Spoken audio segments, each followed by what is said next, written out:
belajar lagi bersama Denaya Channel. Kali ini kita akan membahas tentang self-talk. Teman-teman, pernah nggak sih berkomunikasi dengan diri sendiri? Secara sadar atau tidak, kita pasti pernah berbicara dengan diri sendiri, baik hal positif maupun negatif. Pembicaraan tersebut merupakan bentuk komunikasi yang dinamakan self-talk.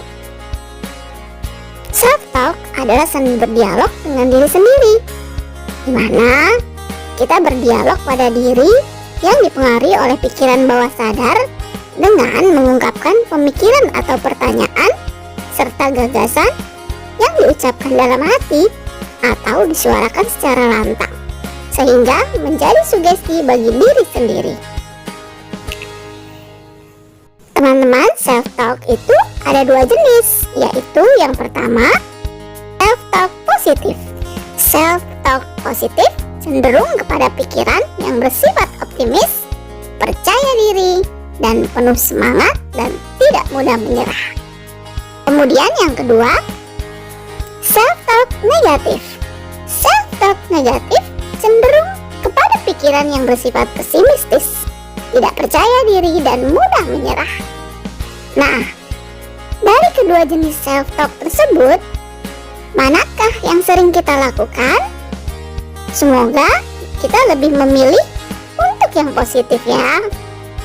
Karena menurut para ahli di bidang psikologi, seseorang yang memiliki self-talk positif tidak akan mudah putus asa, melainkan akan terus berusaha mencapai tujuan dengan menjadikan kegagalan atau kesalahan sebagai pelajaran. Apa sih manfaat dari self-talk positif? Pertama, media penerimaan diri. Melalui self-talk positif, kita dapat menyadari akan kelebihan dan kelemahan yang ada di dalam diri. Dengan self-talk positif, kita dapat akrab dengan diri sendiri dan dapat bertanya apa saja kekuatan dalam diri yang dapat dipertahankan dan apa saja kekurangan diri yang dapat diperbaiki, sehingga mengenal secara utuh dan mendengar kata hati untuk menerima diri kita apa adanya. Yang kedua, memberikan energi positif dan menyadari bahwa kita mampu menyelesaikan masalah. Ketika menghadapi situasi atau kondisi yang sulit, kita akan menyadari dan memberikan kekuatan positif dengan mengatakan, "Saya mampu menyelesaikan masalah ini," secara terus-menerus. Hasilnya, kita akan lebih fokus dan menyadari bahwa kita mampu menyelesaikan masalah yang dihadapi. Yang ketiga, meningkatkan pengendalian diri atau menenangkan diri. Self-talk akan membawa kita menjadi lebih baik dalam mengendalikan diri ketika dalam situasi dan kondisi emosi yang meningkat. Maka, gunakan self-talk positif sehingga emosi yang meledak-ledak akan mereda. Sebagai contoh, kita dapat mengatakan, "Saya yakin bisa menghadapinya dengan tenang." Yang keempat, mengontrol stres.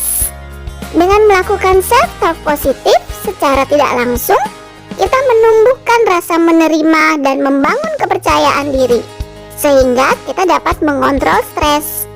Kelima, meningkatkan percaya diri. Self-talk positif membuat diri kita lebih percaya dalam menghadapi tantangan ataupun masalah. Misalnya, saya sudah pernah mengalami hal ini. Saat ini pasti saya bisa, atau saya akan melakukan yang terbaik. Saya yakin saya mampu.